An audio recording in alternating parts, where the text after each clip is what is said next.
અમારે જે રહ્યો છે એવો આજની તારીખમાં જે 2 દી પહેલાં આપણે જે વરસાદ છે બધો વરસાદ પહેલાં ઓલું વર્ષમાં 10-15 દી પહેલાં ઓલું 3 દિવસનો જે વરસાદ નથી એમાં નહોતો અમારે ક્યાં આટલી સિઝનના હારા વરસાદ આવે આ 2-3 દિવસ પહેલાં લેરે લેરે કાઢી આજની સિઝનમાં વાવણીમાં એવું એમાં વાવણીમાં આજની સિઝન સાહેબને હારો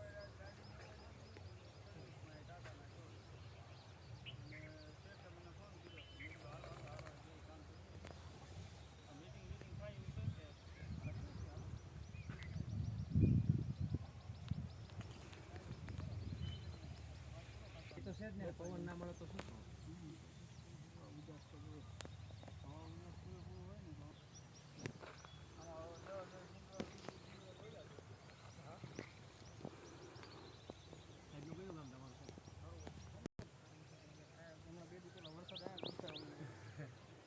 ભેગા આવવાનું